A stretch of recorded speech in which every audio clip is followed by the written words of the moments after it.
They're trying to twist the very meaning of free speech, calling patriotic words like take back our country dangerous, even hateful. Europe's already policing speech, and now they want to bring it here. If you think the First Amendment is under attack, you need to hear this. I didn't take a position on that. I do think that disinformation is an issue that... The government should be deciding what we can say and what we can't? Absolutely not. Okay, well, that's good. On one of these issues, just very briefly. I'm fine if the ranking member, okay. I may have to ask you a question after you comment. When you do that, go ahead. I realize I'm opening the door. Yeah. I just wanted to note on this question of what is hate speech. First off, the question of identifying hate speech is not something that happens in a vacuum. In the UK, in Europe, there are very strict rules around the definition of hate speech that connect it not merely to speech, but to incitement. So it's incitement to violence or hatred or discrimination. And I think that's just an important baseline point, that this isn't just about pure speech, it's about the kind of speech that might lead to violence. And related to that, when you mentioned this hypothetical of take back our country, and is that hate speech? My understanding is that that came up in the context of a hypothetical related to persistent harassment of a Muslim girl. And that was the hypothetical. And the question was, in that particular context, did that constitute a kind of incitement to some violence against this young girl? So I think it's important to put some of these kinds of abstract questions into that kind of context. Professor, did you agree with the Biden administration when they established the Disinformation Governance Board?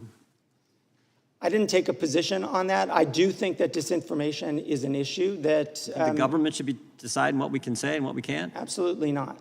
Okay, well, that's good to know. I'll give the ranking member a little extra time if he so desires. With that, I'll recognize the gentleman from Tennessee. Welcome back to Jace Manwa. Before we dive in, make sure you hit that like button, subscribe, and turn on the notification bell so you never miss when we expose the truth the mainstream media refuses to touch. Now, let's talk about what just went down in this hearing. They're debating so-called hate speech and whether phrases like take back our country can be labeled as dangerous. In Europe, they've already gone down this road, tying hate speech directly to incitement and punishing words if they might lead to violence. That's the slippery slope right there. Once the government gets to decide which speech is acceptable and which isn't, free speech is dead. And here in America, we've already seen attempts to take us down that path. Remember the Biden administration's Disinformation Governance Board? That was nothing more than a ministry of truth.